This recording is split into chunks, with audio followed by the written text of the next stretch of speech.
बोलिए सरिता जी। दीदी शुद्ध उपादान आश्रित, यानी यही हुआ ना कि अपने जीव तत्व का आश्रय लेके जो शुद्ध होता है, वही ना। वही है। हाँ, उपादान कौन सा है? किसी भी कार्य को होने के लिए उपादान और निमित्त दो कारण होते हैं, उपादान कारण और निमित्त कारण। तो यहाँ पर मोक्ष मार्ग रूपी कार्य होने वाला है, तो उसके लिए उपादान कारण तो जीव स्वयं है ना। इसलिए यहाँ उपादान कारण मतलब शुद्ध उपादान आश्रित निश्चय रत्नत्रय को, मतलब अपने जीव द्रव्य के आश्रित निश्चय रत्नत्रय को शुद्धात्माश्रित वीतराग भाव स्वरूप मोक्ष मार्ग को धारण करते हैं। जो ये मोक्ष मार्ग है वह किसके आश्रय से होगा? अपनी शुद्धात्मा के आश्रय से ही होगा। उस मोक्ष मार्ग को धारण करते हैं तथा करेंगे वे जीव पूर्ण पवित्रता रूप मोक्ष मार्ग को प्राप्त होते हैं और होंगे। जो ये निश्चय रत्नत्रय को धारण करते हैं, मतलब निश्चय और व्यवहार रत्नत्रय दोनों को धारण करते हैं। दोनों लिखा है ना, व्यवहार रत्नत्रय का, निश्चय और व्यवहार रत्नत्रय का स्वरूप जानकर अपने शुद्धात्मा के आश्रय से मोक्ष मार्ग को धारण करते हैं। मोक्ष मार्ग को धारण करते, तो मोक्ष मार्ग मतलब रत्नत्रय रूप मोक्ष मार्ग को धारण करते हैं, या फिर करेंगे भविष्य में वे जीव पूर्ण पवित्रता रूप मोक्ष मार्ग को प्राप्त होते हैं। पूर्ण पवित्रता, वहां पर किसी भी प्रकार का कोई भी मल बाकी नहीं रहा है ना। क्या आया था सिद्ध भगवान के लिए? त्रिविध कर्ममल कर्म। वर्जित सिद्ध महंता, तीन प्रकार के मलों से रहित। तो तीन प्रकार के मल कौन कौन से थे? द्रव्य कर्म, भाव कर्म, नौ कर्म। हाँ, इन सभी मेलों से रहित हो गए, तो अब कोई मेल ही नहीं बचा। मेल नहीं बचा तो पवित्र हो गए। तो ये पवित्रता रूप मोक्ष मार्ग को प्राप्त होते हैं वे जीव पूर्ण पवित्र, कोई अंश मात्र भी मेल नहीं बचा है वहां पर। पूर्ण पवित्रता रूप मोक्ष मार्ग को प्राप्त होते हैं और होंगे। देखो, यहाँ मार्ग और मार्ग फल दोनों की चर्चा की है। मार्ग तो क्या हुआ? रत्नत्रय रूप मार्ग है ना, और वो भी किसके आश्रय से? ये लिख दिया यहाँ पर, शुद्ध उपादान आश्रित निश्चय रत्नत्रय को शुद्धात्मा आश्रित वीतराग भाव स्वरूप मोक्ष मार्ग को धारण करते हैं। ऐसे मार्ग को धारण किया तो उसका फल क्या मिला? कि मोक्ष मार्ग, पवित्रता रूप मोक्ष मार्ग, ये उसका फल है। मोक्ष मार्ग को प्राप्त होते हैं तो मोक्ष उसका फल हुआ। मोक्ष मार्ग तो हो गया मार्ग, और उसका फल हुआ पूर्ण पवित्रता अर्थात मोक्ष। मतलब जो जीव अभी भूतकाल में रत्नत्रय को धारण किए थे वो मोक्ष को प्राप्त हो गए। जो भविष्य में भी रत्नत्रय को धारण करेंगे वे भी मोक्ष मार्ग को प्राप्त होंगे। गुणस्थान के प्रमाण में शुभ राग आता है। वह व्यवहार रत्नत्रय का स्वरूप जानना तथा उसे निश्चय से उपादेय न मानना, उसका नाम व्यवहार रत्नत्रय का धारण करना है। कितनी सुंदर बात लिखी है, देखो ब्रैकेट में। कल अपन ने चर्चा की थी, ये गुणस्थान के प्रमाण में शुभ राग आता है। किसी को ध्यान है इसका क्या लाइन का अर्थ हुआ? कल अपन ने इसकी बात की थी। गुणस्थान के ये प्रमाण में राग आता है।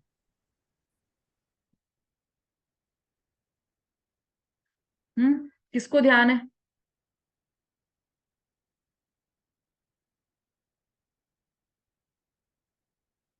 अर्चना जी बोलिए।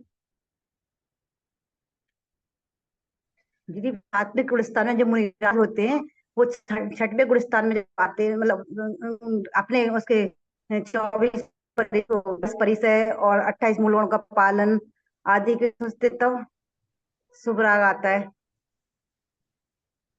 फिर से बोलिए, थोड़ा आवाज, यहाँ पर थोड़ा डिस्टरबेंस चल रहा है, आवाज नहीं आई। एक एक मिनट रुकिए आप।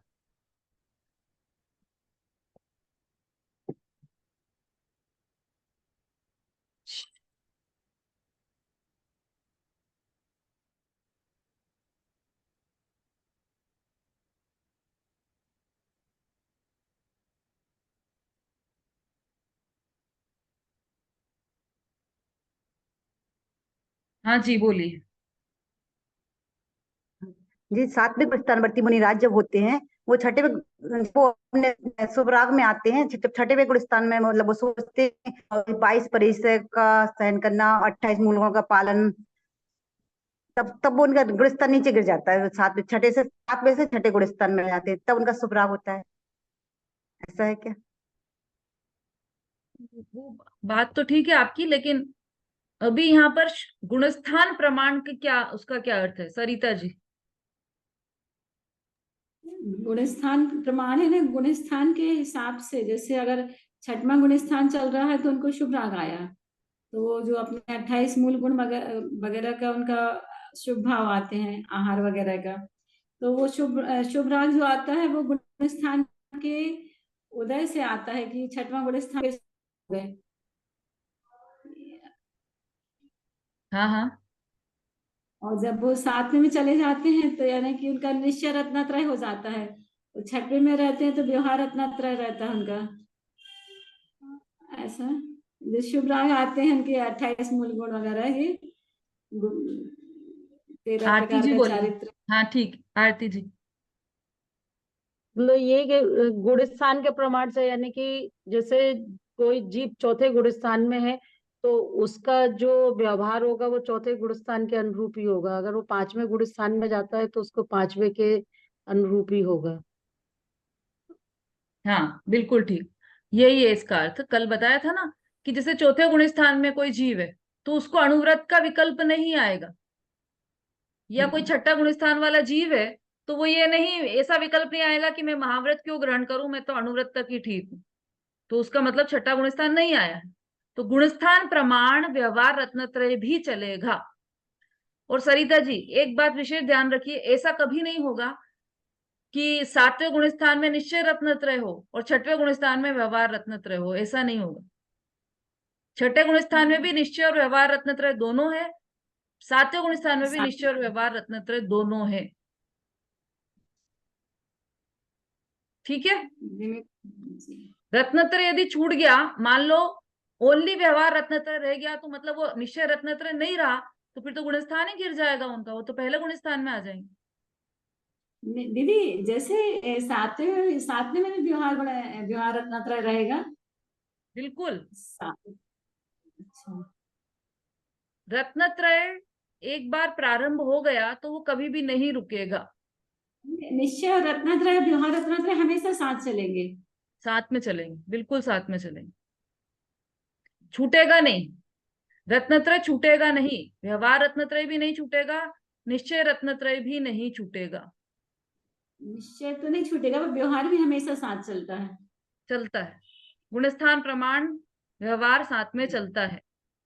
वो सातवें गुणस्थान प्रमाण वहां पर चलेगा व्यवहार रत्नत्रय, छठे गुणस्थान में छठे गुणस्थान के प्रमाण में व्यवहार रत्नत्रय चलेगा, निश्चय व्यवहार दोनों बराबर चलेगा। ऐसा देखो पहले भी बताया था ये, कि ऐसा नहीं होगा कि सातवें गुणस्थान में तो तीन चौकड़ी कषाय का अभाव है और छठे गुणस्थान में कि वहां भी तीन चौकड़ी कषाय का अभाव है। तो जो तीन चौकड़ी कषाय का अभाव हुआ है, जितना अभाव हुआ है कषाय का, उतनी उतनी शांति की धारा, उतनी उतनी शुद्धता की धारा उनकी चल रही है, चाहे वो छठे गुणस्थान में हो चाहे सातवें गुणस्थान में, और कंटिन्यू चल रही है वो धारा। लेकिन उसी धारा के बीच में जब शुद्धोपयोग में जाएंगे, वो उपयोग में, शुद्ध परिणति अलग चीज है और शुद्ध उपयोग अलग चीज है, तो जब उनका शुद्धोपयोग होगा तब सातवें गुणस्थान में वो आएंगे। तो इसलिए इसका मतलब ये है कि रत्नत्रय कभी भी नहीं छूटता एक बार ग्रहण करने के बाद, व्यवहार भी नहीं और निश्चय भी नहीं। शोभा जी। दीदी प्रमाण यानी पैमाना हो गया, प्रमाण का अर्थ है ना पैमाना, प्रमाण मतलब स्केल उतना उतना, हाँ पैमाना स्केल कह यानी सकते हैं, स्केल, हाँ। कह सकते हैं।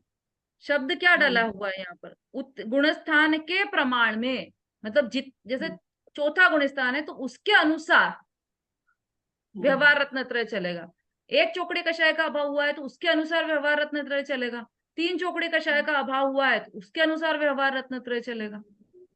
तो वो बराबर चलेगा, ऐसा नहीं होगा कि अंदर में तो मुझे तीन चौकड़ी कषाय का अभाव है लेकिन बाहर में मैं अभी गृहस्थी में रह रहा हूं, बाहर में नहीं महाव्रत ग्रहण किए, ऐसा कभी भी नहीं हो। यदि अंदर में तीन चौकड़ी कषाय का अभाव है तो निश्चित रूप से बाहर में नग्न दिगंबर मुनिराज होंगे ही होंगे। तो उससे क्या फर्क पड़ता है, कपड़े तो आत्मा ने वैसे भी नहीं पहने, तो शरीर पर कपड़े रहे या नहीं रहे उससे क्या फर्क पड़ता है। कि ऐसा नहीं है, निश्चय रत्नत्रय और व्यवहार रत्नत्रय दोनों साथ साथ चलते हैं, और जितना गुण स्थान अंदर में बढ़ रहा है उसके प्रमाण में ही बाहर में भी वैसा ही विकल्प आएगा उनमें। ऐसा नहीं आएगा कि भाई 28 मूल गुण का पालन आज मुझे नहीं करना है, अंदर में तो 3 चौकड़ी कषाय का अभाव है, लेकिन आज मैं इरिया समिति से नहीं चलूंगा, आज की मैंने छूट रखी है। ऐसा नहीं होगा, कभी भी नहीं होगा। तो इसलिए ये कहा है कि गुणस्थान के प्रमाण में ही, जैसा गुणस्थान है उसके प्रमाण में ही शुभ राग आता है। इतना शुभ राग तो आएगा। देखो जो मुनिराज की अपन ने चर्चा की थी 6वीं ढाल में अभी। हाँ बोलिए बोलिए शोभा जी। आज भी आवाज नहीं आ रही है आपकी। हमने जो 6वें गुणस्थान की चर्चा की थी मुनिराज की, सॉरी 6वीं ढाल में जो मुनिराज की चर्चा की थी हमने, तो क्या कह रही थी मैं अभी?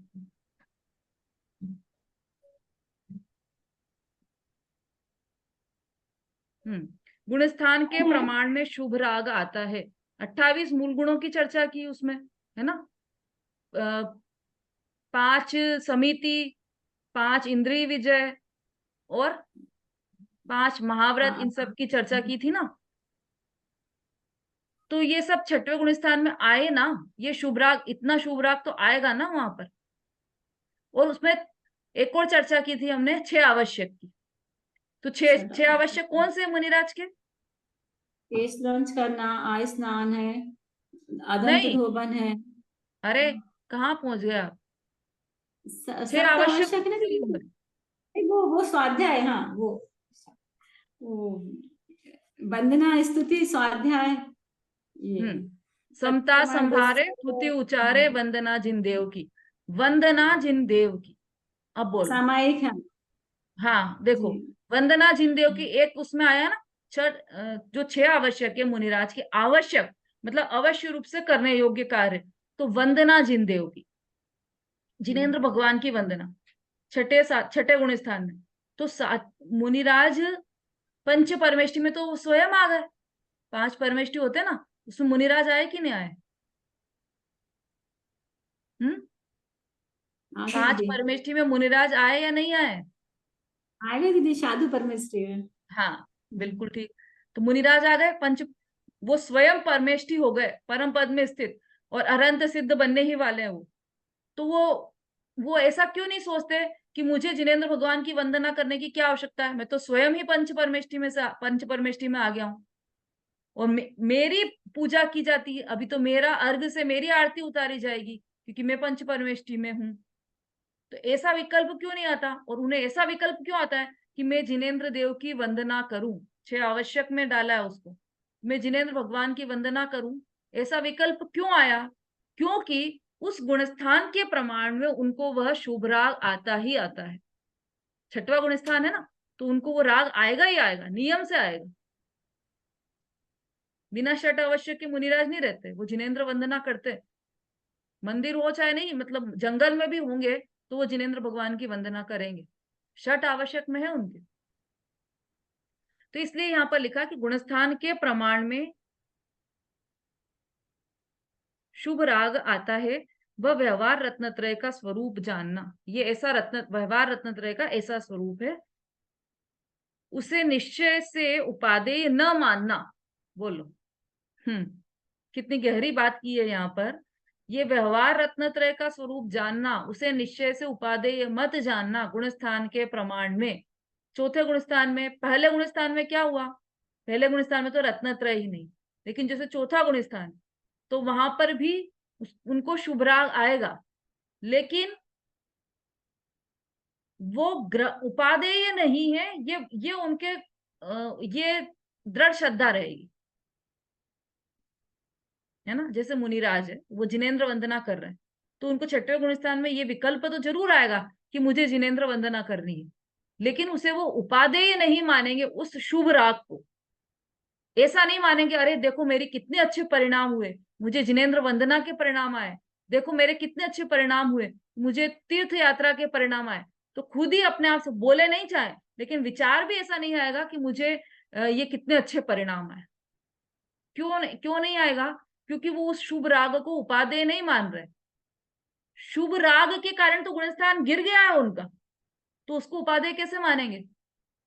उपादेय तो एकमात्र शुद्ध आत्म तत्व को ही मानते हैं। निश्चय से उपादेय न मानना, उसका नाम व्यवहार रत्नत्रय का धारण करना है। यह है व्यवहार रत्नत्रय का धारण करना, है ना। देखो, यदि जैसे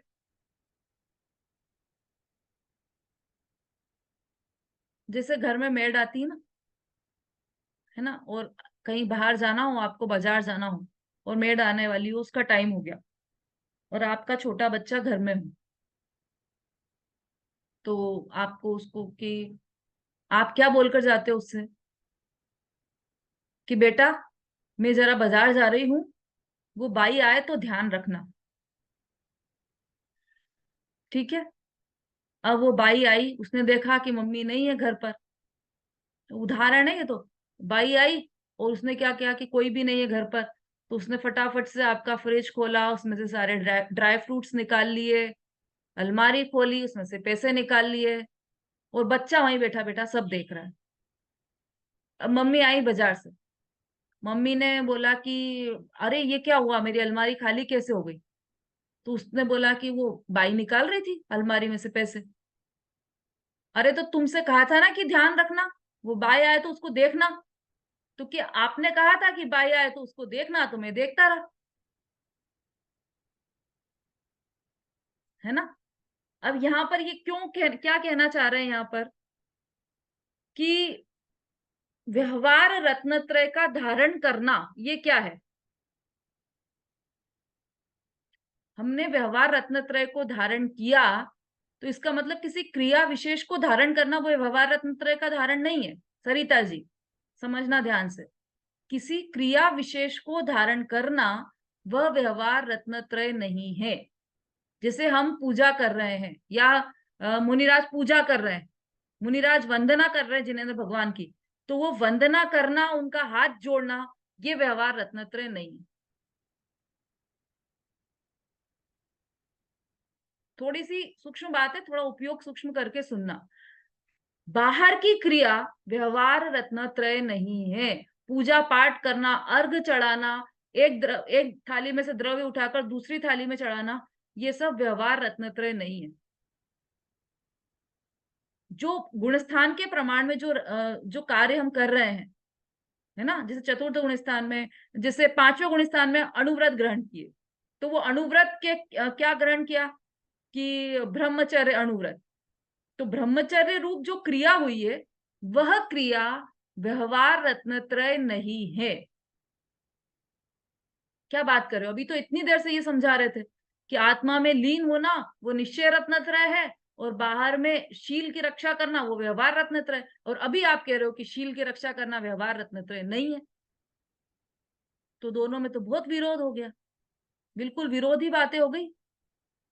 कि ये विरोधी बात नहीं है, बात वही है कि व्यवहार रत्नत्रय, शील की रक्षा करना, शील की रक्षा रूप क्रिया करना, मतलब वह व्यवहार रत्नत्रय नहीं है, क्योंकि कुशील तो जीव कर ही नहीं सकता था।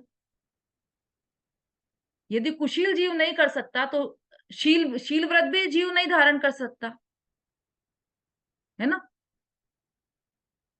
मतलब अचौर्य अचौर्य जो अणुव्रत है ना, तो अचौर्य अणुव्रत जीव ग्रहण कर ही नहीं सकता, क्योंकि वो चोरी नहीं कर सकता था। जीव चोरी ही नहीं कर सकता, तो वो अचौर्य अणुव्रत कैसे ग्रहण करेगा? ये अंदर से बात है, प्रारंभ हुई है, ये अंदर से चलती है, स्टार्टिंग अंदर से होती है, बाहर से नहीं होती है कि हमने अचौर्य अणुव्रत ग्रहण कर लिया, अब हम चोरी नहीं करेंगे किसी भी चीज की। तो ये अचौर्य अणुव्रत नहीं हुआ, अंदर से होगा। अंदर में वो पहले ही मान्यता होगी कि जीव चोरी कर ही नहीं सकता। तो चोरी नहीं कर सकता तो फिर अचौर्य अणुव्रत ग्रहण करने की आवश्यकता क्या है? कि लेकिन फिर भी अचौर्य अणुव्रत के परिणाम, क्रिया और परिणाम दोनों में अंतर है। जीव चोरी नहीं कर सकता, इसका मतलब जीव अब यहां से पेंसिल ही नहीं उठा सकता एक, तो वो रत्न की चोरी, रुपयों की चोरी कैसे करेगा? इसलिए जीव चोरी नहीं कर सकता, लेकिन जीव चोरी करने के परिणाम करता है। रत्न उठाने के, रुपए चोरी करने के जीव जो परिणाम करता है, उन परिणामों को नहीं होने देना, वो परिणाम नहीं आना, वो अचौर्य अनुव्रत है ना। क्या है उसमें लाइन है, अचौर्य अनुव्रत के लिए क्या लाइन आई है, जल मृति का बिन और ना ही कछु गहे अदत्ता, मतलब पानी और मिट्टी के अतिरिक्त और कुछ भी बिना दिए ग्रहण नहीं करता। तो यदि उसने पानी वहां से उठा लिया बिना पूछे किसी से, तो ये चोरी हुई। तो चोरी वो नहीं करेगा, वो पानी नहीं उठाएगा बिना पूछे। अरे वो पानी नहीं उठाएगा तो पानी तो पहले भी नहीं उठा रहा था वो। अनुव्रति क्या, मिथ्या दृष्टि भी पानी नहीं उठा रहा था, केवल परिणाम कर रहा था वो कि मैं ये यहां से ये पानी उठा लूं, मैं ये चीज उठा लूं, ऐसे परिणाम कर रहा था। अनुव्रत में उन परिणामों का भी त्याग हो गया, वो है अनुव्रत, है ना। तो व्यवहार रत्नत्रय का धारण करना, बोलिए। दीदी इसी को कर्ता कर्म क्रिया के भेदों का भी विकल्प नहीं रहता है, जब इसी को कहते हैं, जिसे उसमें बोलते हैं ना, जैसे कर्ता कर्म क्रिया के जो भेद होते हैं उनका भी विकल्प नहीं रहता मुनि महाराज को। ध्यान दे ध्याता का भी भेद, माने उसमें भी भेद का विकल्प नहीं रहता, यही वो कहलाता अंदर है। की बात है, वो अंदर की बात है, अभी बाहर के विकल्प की बात चल रही।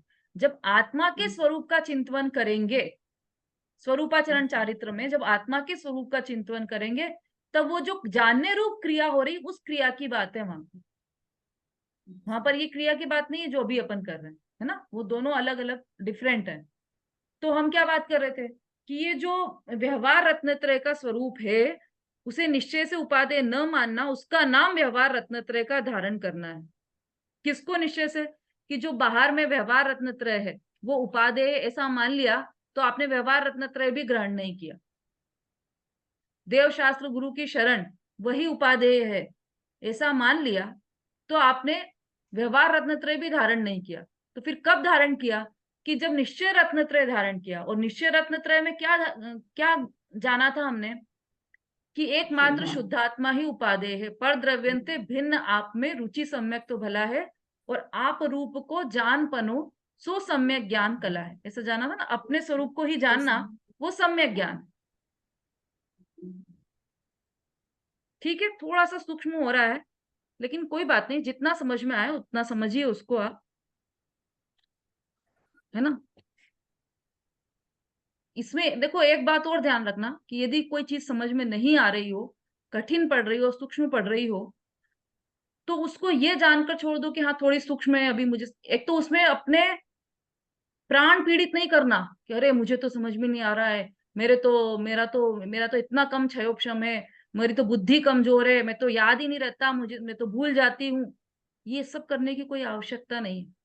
बिल्कुल सहजता से जिनवाणी को ग्रहण करो आप, जितना समझ में आ जाए उतना समझो। नहीं समझ में आ रहा है कोई बात नहीं, लेकिन ग्रहण करने योग्य है, बस इतनी इतनी श्रद्धा होना चाहिए हमें, कि ये जो मुझे समझ में नहीं आ रहा है, लेकिन है तो ये सत्य ही, क्योंकि ये वीतरागी और सर्वज्ञ देव द्वारा कही गई बात है, तो है तो ये सत्य ही। मुझे समझ में नहीं आ रहा है वो अलग बात है। आपको समझ में नहीं आ रहा है तो वो आपके क्षयोक्षम की कमजोरी हो सकती है, लेकिन ज्ञान में कोई कमी नहीं है। ज्ञान तो गुण आप में भी, ज्ञान गुण अनंत अनंत केवल ज्ञान को प्रकट कर सके, अनंत केवल ज्ञान की पर्यायों को प्रकट कर सके, ऐसे ज्ञान गुण के धारी हो आप। तो ज्ञान गुण में कोई कमी नहीं। वर्तमान पर्याय को देखकर पूरी अपना आकलन करना, ये तो जैन दर्शन में कहीं सिद्ध ही नहीं किया गई, कहीं मतलब ये बात ली ही नहीं गई है कि वर्तमान पर्याय के अनुसार अपने आप का आकलन करें हम। तो वर्तमान में जो भी हो रहा हो, लेकिन हम तो अनंत गुणों के धारी हैं और ज्ञान गुण के धारी हैं, ये बात मानकर चलना। लेकिन फिर भी कोशिश करना जितना समझ में आ सके उतना समझना। ठीक है, तो व्यवहार रत्नत्रय का धारण कर, फिर से इसको पढ़िया। गुणस्थान के प्रमाण में शुभ राग आता है, वह व्यवहार रत्नत्रय का स्वरूप जानना, है ना। ये तो समझ में आ गई होगी बात।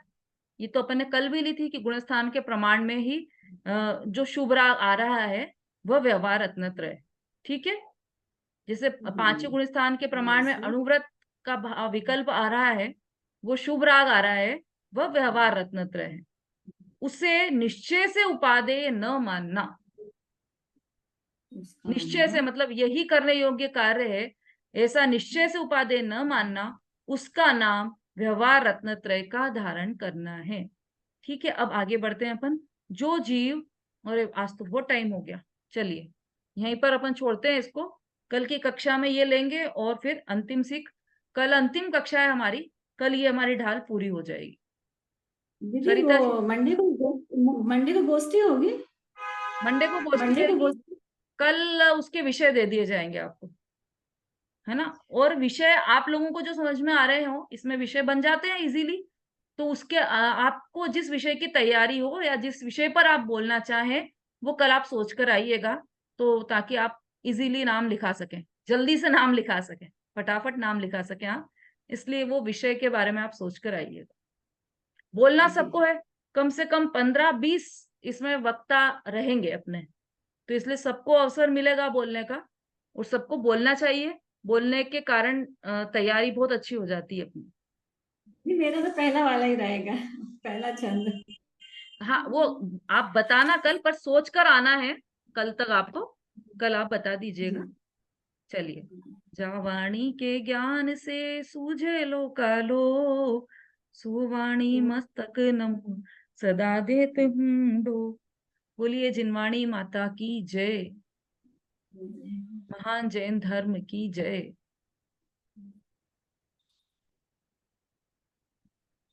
दीदी जय जिनेन्द्र। जय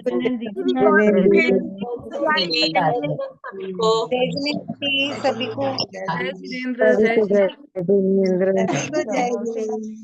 चलिए जय तैयार कर लेंगे, जरा रिकॉर्डिंग भेज दीजिएगा। हाँ हाँ।